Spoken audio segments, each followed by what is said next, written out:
So, the point of the last video was to illustrate that mourning is, for a while now, has been a symbolic activity that has had some pretty profound political effects on society. And we've always also began to see how media began to play a part in affecting mourning rituals and therefore the political effects that those rituals had at the early part of the 20th century.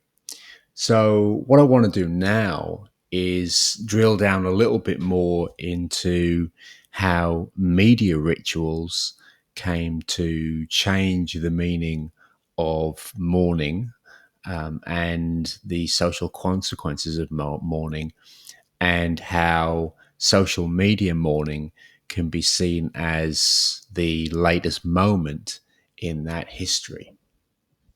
So, if we jump right into the present, one of the things that we've seen, I suppose, over the last 4 or 5 years is the emergence of the digital afterlife as a topic of great interest and great concern. And this idea that when we pass on, there are a couple of things. We leave digital traces, and these things are things that now need to be managed. So, for example, the example that people often use is your iTunes library. Your iTunes library apparently doesn't belong to you, and you can't bequeath it to your loved ones. So this question of what happens to your digital presence when your physical presence is no longer with us is actually a matter of some legal interest and some social interest too. Um, the question of how one builds, here we have a business that's talking to you about how to build a memorial website, and the idea that doing such a thing is now or is rapidly becoming an accepted part of the things that you do when somebody passes on. And the question of what your digital afterlife, what will your digital presence look like after you've gone, is a question that people now think about and is not a question that people thought about in the past. So here's an example, I guess, of a media effect. But how do we get here? And in here, we can see how the concept of digital mourning helps us to understand the transition from rituals to media rituals. And this is a powerful, useful, accessible way of thinking about the way that media influence society by taking things that already exist, customs and beliefs and ideas that already exist, and leading them into a particular direction. So we know that death is a ritual. We know that death is accompanied by all kinds of practices where it's very clear that certain things are acceptable and other things aren't. Um, so if we think about, here's a still from the movie Wedding Crashers with Will Ferrell. And we can use this to begin to think through some of the concepts from this week's readings. So Will Ferrell is a character in the movie Wedding Crashers, and it's a comedy. And the thing that's peculiar about Will Ferrell is that he goes to funerals because he finds it to be a great place to. So he's a straight guy, and he finds it. He thinks funerals are a great place to meet women and to form relationships with romantic relationships with women.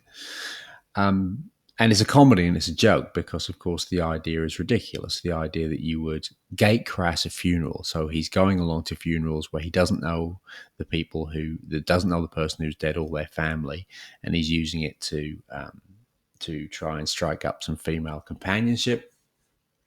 And this is an example, I guess, of context collapse. Right, you've got an event that's meant for one thing, the memorialization of the dead, and it's being used as a social opportunity. And that's the joke. It's not supposed to be that, right? Now, it's a joke because no one would possibly think of crashing a funeral to have some fun. But the readings from this week suggest that that's precisely what happens in the online space. People do gate crash other people's grief for their own reasons, and they don't really care about it. And that's kind of an interesting gesture because it sort of tells us that there are certain things that are acceptable online that would be unimaginable in the real world. So we begin to move towards some kind of question of some kind of influence that social media have that wasn't around before.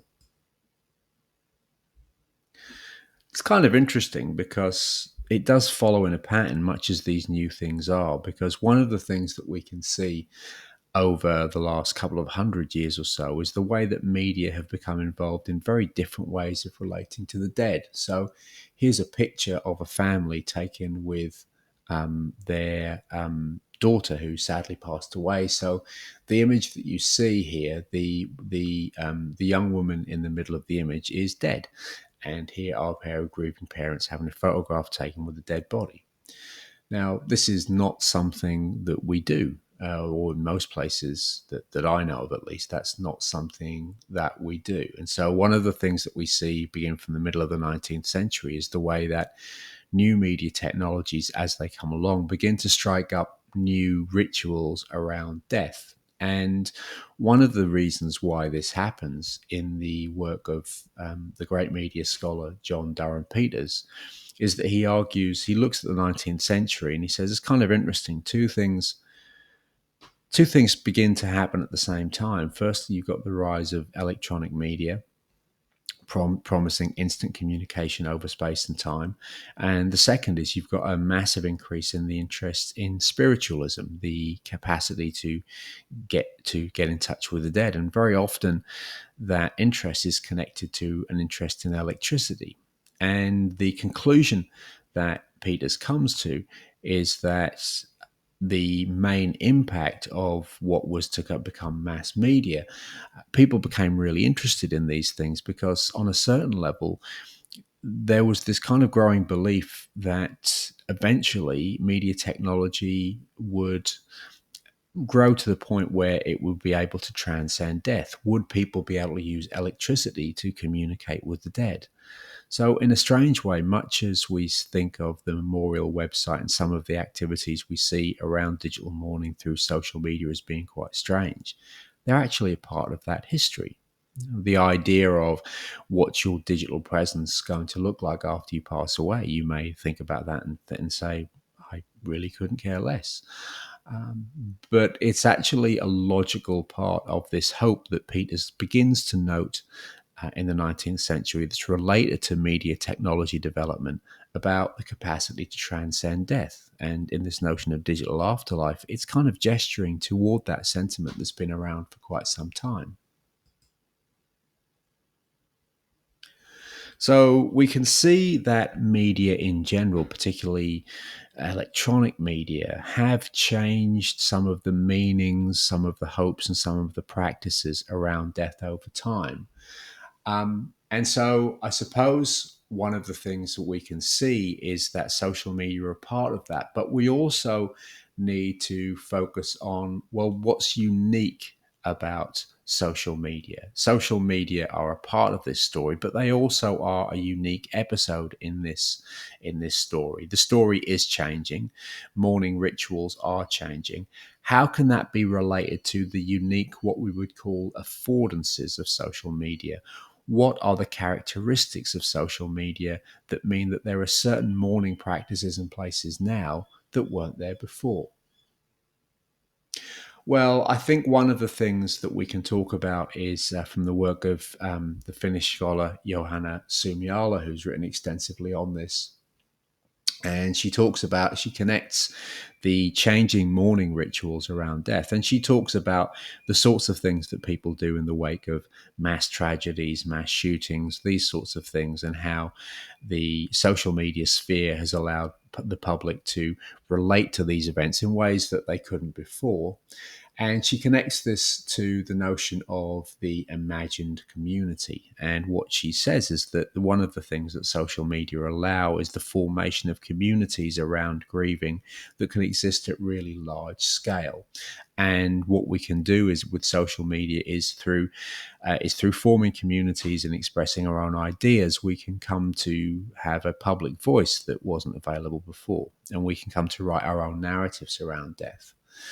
Now, one of the unfortunate sidebars of this explains where the conspiracy theory comes from. This explains how certain people felt that it was perfectly acceptable to intrude on the grief of Victoria Soto's family to express their own political beliefs about the fact that a lot of these mass tragedies are not mass tragedies at all.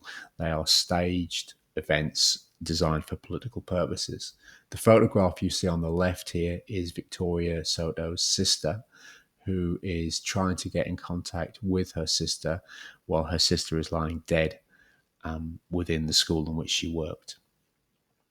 But what we have is through social media, the formation of communities who feel that it's perfectly acceptable. They actually think it's really their duty to intrude on this type of grief. And this can directly be connected to the sorts of communities which are formed around social media and the affordances of social media. Now, what do we mean by the affordances of social media? Well, we have this in the key reading, things like scalability, things like permanence, and so on and so forth. And these are the technical features of social media that, according to the readings this week, have meant that social media have had a particular effect on mourning. And therefore, the conclusion that we reach is that the distinction between rituals and media rituals is that society has always had symbolic rituals that we use to make sense of key events. Media rituals happen when the unique capacities of media technologies are applied to those ritual practices, and they lead them in new directions. They take a kind of a set of existing ideas and things that we do and things that we believe and give them a slightly but significantly different new form. And the concept of context collapse, for example, the idea that you would intrude on someone's grief is absolutely unthinkable, except in the presence of media technologies that allow context collapse. It would be unthinkable to walk into someone's funeral and say, I don't think they're really dead, but people do it online all of the time. And that's not because they are necessarily horrible people. They probably are. But it's also because because they live in a slightly different communication environment where these actions are imaginable and defensible in ways that they weren't before, because of things like context collapse, scalability, persistence, all of these sorts of things. And so our task in the reading is to think about how the affordances, the peculiar features of social media that don't exist in other media, are the root of the social impact of social media. So before we begin to investigate social media, we need to think quite clearly about what are its unique features and how do those unique features lead to particular impacts.